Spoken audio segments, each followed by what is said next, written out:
წიწუშქებთან დაკავშირებით არსებობს ეჭვები, იქიდან გამომდინარე, რომ საქმეზე დაკითხული ყველა მოწმე, რომელიც ამავდროულად დაზარალებული იყო, ვერ ადებენ ხელს ვერც ერთ ბრალდებულს. 4 ოქტომბრის საქმე საბოლოოდ ჩიხში შევიდა. მოწმე პოლიციელები აქციაზე ეგრეთ წოდებული პროვოკატორების არსებობას ვერ გამორიცხავენ. სასახლის ღობესთან მშვიდობიანი მომიტინგეები ისე მივიდნენ, რომ ხელში მხოლოდ დროშები ჰქონდათ.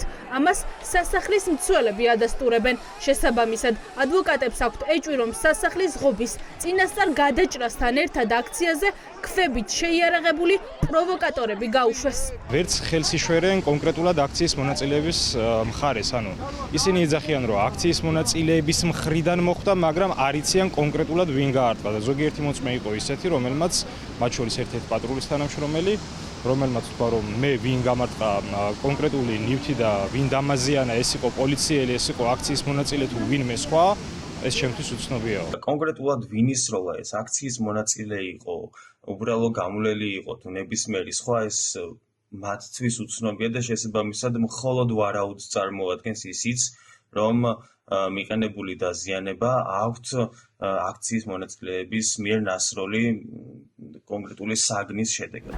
4 ოქტომბერს აქციაზე ხალხი ისე მივიდა, რომ არავის უცდია სახის დაფარვა ერთეულების გარდა.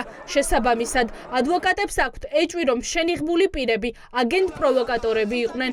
ადვოკატების ინფორმაციით, პროკურატურას ამ დრომდე არ დაუდგენია სახე დაფარული პირების ვინაობა, ვინც სავარაუდოდ ათონელის ქუჩაზე საგანგებოდ პროვოკაციისთვის მოაბილიზეს. ამ ადამიანებს არ ჩაუდენიათ არავითარი დანაშაული და ეს ყველაფერი კადრებით ჩანს. მაგრამ იქ იყვნენ ხო რომ ადამიანები ნიღბები და ასე შემდეგ, ერთი ადამიანი არ არის ნიღბით დაკავებული, ხო? ანუ დააკავეს ადამიანები, მხოლოდ რომლებიც სახეზე ჩანდნენ და რომელი ადამიანებიც არაფერს არ ჩადიოდნენ. აი, აქ შეიძლება გაჩნდეს გონივრული ეჭვი, რომ ეს ადამიანები მაგალითად ვინც არ არიან დაკავებულები, ხო, ვინც კადრებში ჩანს, სხვადასხვა ქმედებებს რო ახორციელებს. ვინ იყვნენ ის ადამიანები? მტკიცებულებები არის ძალიან მწირი რაოდენობით წარმოქმნილი ბრალდების ხარის მიერ, როგორც ერთ, ასევე მეორე მუხთან მიმართებაში. ვიდეო ჩანაწერებით არ დგინდება არანაირი კავშირი ეგრეთ წოდებულ ორგანიზატორებსა და ეგრეთ წოდებულ ზალადობაში მონაწილე პირთა შორის. არის მის არანაირი მოწოდება, არ არის არანაირი ვერბალური კავშირი, შესაბამისად ბუნებრივია, რომ ჯგუფური ზალადობის ორგანიზებაში ფაქტობრივად ყველა პირთან მიმართებაში ასეთ პირობებში უნდა დადგეს გამომართლებელი განაჩენი. ზარი გლდანის ციხიდან და სისტემის მხილება. 4 ოქტომბრის საქმეზე დაკავებული ვახო ფიცხელაური პროკურატურას სრულ უნდობლობას უცხადებს. სხდომებს არ ესწრება და მოწმეების ჩვენებები მხოლოდ ტელეეთერებიდან იცის. სამოქალაქო აქტივისტი ფიქრობს, რომ ბრალს ვერავის დაუმტკიცებენ, რადგან საქმეში მტკიცებულებები არაა. მე არც ერთ ხსომაზე არ დავსწრებულ ვარ, იმიტომ რომ ამათ კლანების სასამართლოს არც უცნობდა და შეკერილი ბრალით ვისჯებით ყველანი, რომელ სასამართლოზეა ლაპარაკი, ქვეყანას ყოფავენ და მიათრევენ უსწროში.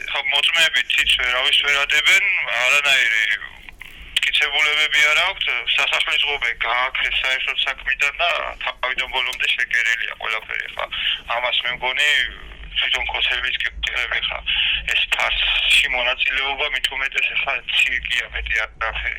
საპროცესო მაგას არც განვიხილავ და საერთოდ მაგ საკერზე არც შემეხმიანო თქვა მე, იმიტომ რომ როდესაც დამაკავეს ჩემთან იყო შემოსული გამომძიებელი და არც შევხვდი და არც მაინტერესებდა რაზე იყო შემოსული. მოკლედ ხა ამ რეჟიმთან მე არც თანამშრომლობას ვაპირებ და უმეტეს რაც არ დამიშავებია იმის აღიარება კიდე ეგეთი რაღაცები შემხედან არ იქნება. 4 ოქტომბრის საქმე 5 სხვადასხვა ეპიზოდადაა გამოყოფილი. დაზარალებული პოლიციელების გამოკითხვა ისე სრულდება, რომ მოწმებმა ერთი ბრალდებულიც კი ვერ ამოიცნეს. ჩნდება კითხვა, რის საფუძველზე აპირებს პროკურატურა სასახლის ღობის საქმეზე დაკავებულების ციხეში გაშვებას. ოჯახის წევრები ფიქრობენ, რომ ეს სადამსჯელო ღონისძიებაა და ხალხი მიზანში პოლიტიკური აქტივობის გამო შერჩევით ამოიღეს. მოწმეები, ვინც ყავთ ეს ჩვეული პროცესია მათთვის და არიან სრულ მოწმეები, ახსოვთ ის, რაც მათ აწყობთ და რეალურად არ ახსოვთ ის, რაც მათ აწყობთ. მე შემიძლია ვთქვათ ჩემი ქრის ეპიზოდიდან, რომ ადამიანი ერთ-ერთი მოწმე, რომელიც ამბობს, რომ მე 5 თვეში შეიძლება საერთოდ ჩემი კლასელიც ვერ ვიცნო, წარმოუდგენელია, ხო? მაშინ ასეთ ადამიანს აქვს, რომ ვთქვათ სამედიცინო ენაზე ამნეზია და წარმოუდგენელია ეს იყოს მოწმე. ესეთი რეზონანსული პროცესის. საერთოდ შემიძლია ვთქვა, რომ ყველა ადამიანი, ისევე როგორც ჩემი მეუღლე, ისჯება ტყუილად აბსოლუტურად ესენი არ არიან პატიმრები, ესენი არიან ჩვეულებრივად რეჟიმის ტყვეები. ხვალ სასახლის ღობის საქმეზე დაკავებული 14 ბრალდებულის სხდომა მოწმე პოლიციელების გამოკითხვით გაგრძელდება. ამ სხდომას ვერ დაესწრება ბათუმელი მედროშე ზურა ჭავჭანიძე, რომელიც მოსამართლეს დარბაზიდან ყავს გაძევებული.